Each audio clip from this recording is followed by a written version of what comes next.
and welcome back to my channel.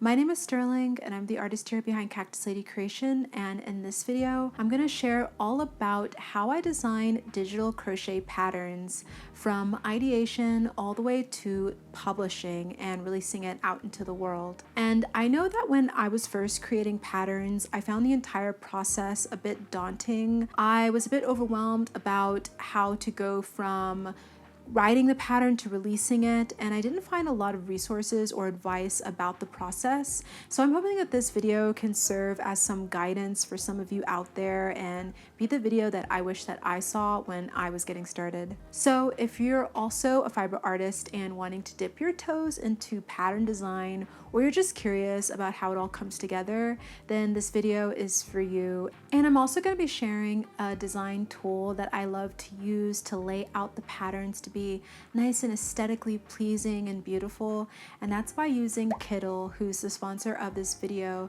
but more on that later. So go ahead and grab your favorite yarn or a cozy drink and let's dive in.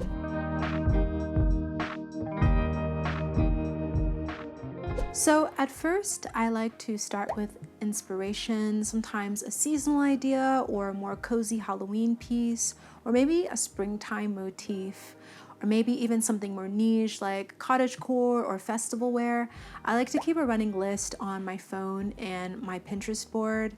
And then when I decide on what to make, I like to plan. And in this phase, I like to ask myself, what yarn weight do I want to use for this project? And what skill level is this pattern for? What's the function? Is it more of a wearable or more decorative? And when it comes to deciding what kind of yarn to choose, I usually like to create with a more big box brand sort of yarn, because this way I can suggest a yarn to make this project in that people can actually find and create it with that exact yarn.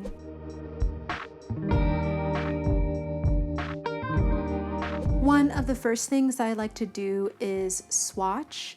I like to test out the exact stitch combinations that I have in mind, and sometimes they work, but sometimes they don't. And I usually like to test tension. I like to see how it drapes and play around with stitch textures. It's a bit more of the experimental phase of this process. And sometimes I'll crochet an entire piece and then realize halfway through that the shape's off or the size isn't just quite right.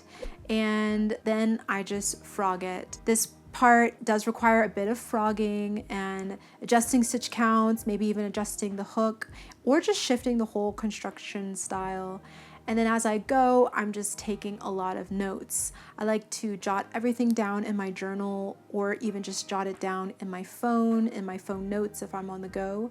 And I like to write down the hook size I used, the exact yarn that I used, how many stitches I started with, and where I increased and decreased. And all of these notes are really important for future me, because I'm not gonna remember that I skipped 3 stitches on row 6 to make that curve shape nice, and I'm not gonna remember that I chained 1 at the beginning of each row instead of chaining 2.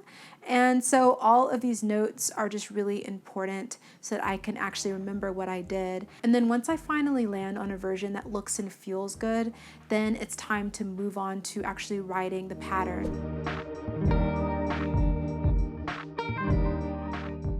All right, so now the prototype is done and my notes are chaotic but functional.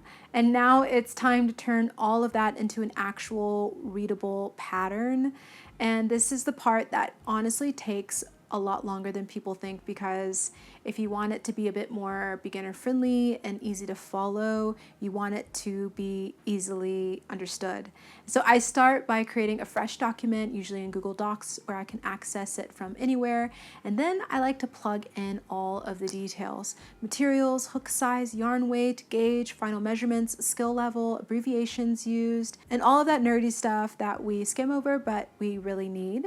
And then I go row by row and round by round, and I flesh out all the instructions, including the stitch counts and the phrasing. And then if something feels clunky, I like to just make sure that I edit that so that it's as clear and consistent as possible. Because if you've ever written a pattern, you know that there's this moment where you're like, wait, did I chain 2 at the start of that row, or 3, or did I forget to chain at all? And so that's why taking detailed notes are really important. And I usually have to go back and recrochet part of that design just to check and make sure that I got that right. This is also the part where I like to take a lot of progress photos.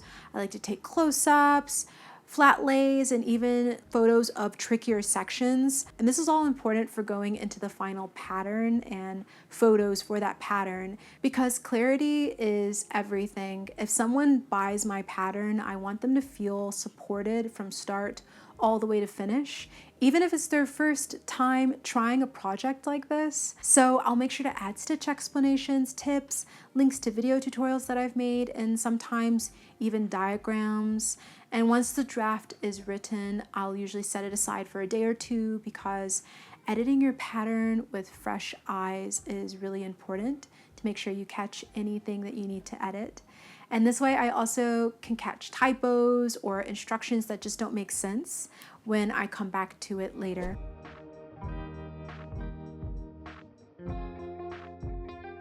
Then I like to actually bring this pattern over to Kittl and create a beautiful and aesthetically pleasing digital document.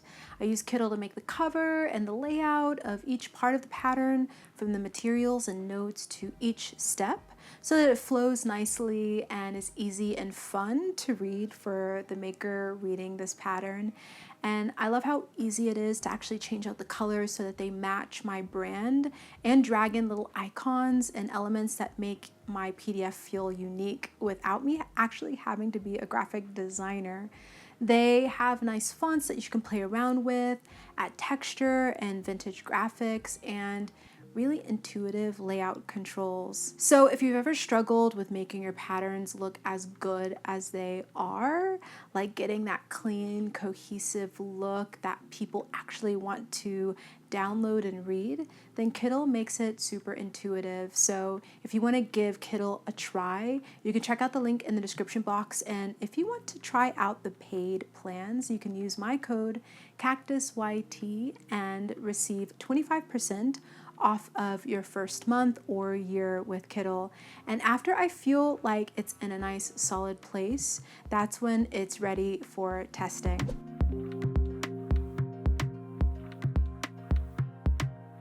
Once I've created the pattern and stared at it long enough to start questioning my own existence, it's time to bring in one of the most important parts of the process, which are my pattern testers. I usually post a tester call here on YouTube over on the community tab, or I'll even send it out to my email list. And I give people the info on the skill level, yarn requirements, timeline, and ask them to apply if it feels like a good fit. I also like to choose a mix of different testers at different experience levels, from beginner to more advanced, because it's really great to see how testers at different levels actually work their way through the pattern. And if I rate the pattern at a certain level, then I want to see if others actually agree with that rating or if they disagree. And it's also really great to see, for example, if I rate the pattern as more intermediate and I have a few confident beginners create it, that they actually do feel confident working their way through that pattern. And one of the great things about actually having your pattern tested is that you can make sure that the pattern is written in a clear way that others can actually understand. You make sure that it's easy to follow and that the stitch counts make sense, and that people aren't sitting there wondering, what in the world does that mean? Or what does this step mean? Testers send feedback about anything that confuses them, any typos that they might spot, and any moments that just feel clunky. And they help me double check that the gauge works across different yarns and that the sizing is holding up, especially if it's a wearable piece. Sometimes testers will actually find something that I completely missed, and that's one of the best things about having patterns tested. They actually help me turn my draft into a more solid and reliable pattern that anyone can follow, and that makes it way more official. And then once I've gathered all of this feedback, I'll make any final edits that need to be made. Sometimes it's just tightening up instructions or adding some extra clarification. And sometimes I'll actually go back and tweak the design if something didn't work well across the board. And occasionally, especially for a more large and complex pattern, it's really good to actually bring in a tech editor. And a tech editor is basically a math wizard and a pattern detective. They'll go over it and properly grade it and make sure that it actually fits for each size that it's written for, and they'll comb through the entire document, checking stitch counts, consistency, formatting, and all of the stuff that makes a pattern truly polished and professional. And by the time I'm done with edits and feedback, the pattern is clean, clear, and tested and ready for launch. All right, now we've written the pattern, tested it, edited it, and designed it. And now is time for the most exciting part, which is launch. And I usually start by uploading the final PDF to any platforms that I sell. So for me, it's my website, Etsy, and Ribbler. And I like to make sure that the listing is clear, searchable, and has a mix of lifestyle photos, close-ups of the stitches and details. And I like to also include some photos of everyone that tested the pattern as well. And then once the listing is live, I'll share it with my email list. I'll post a reel or carousel over on my Instagram, and I'll create a pin of videos or styled shots for Pinterest. And eventually even I like to create a blog post or even curate a pattern roundup that features the pattern. And I don't do each of these things for every pattern. For some patterns, I like to have a bigger campaign, and for other ones, I just do a soft launch with a little Instagram post or post it to my blog.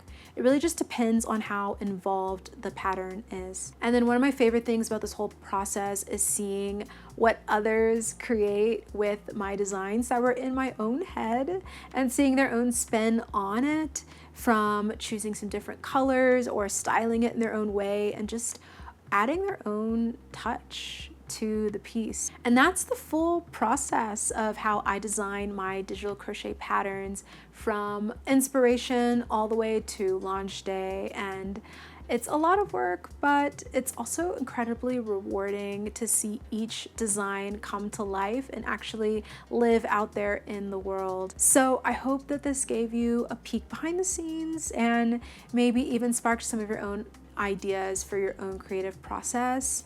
And Kittl has truly changed how I design and brand my patterns. If you want to give it a try, make sure to also check out that link in the description box and just go ahead and play around with it. If you found this video helpful, make sure to hit that like button and subscribe for more creative business tips, crochet deep dives, and behind the scenes content. And let me know in the comments below what part of the pattern design process do you want more help with. I love to hear from you down there and help you if I can. And if you want to check out my favorite way to create pins to promote my patterns and blog posts, then check out this video next. Well, thank you for watching, and I hope you'll join me in the next one.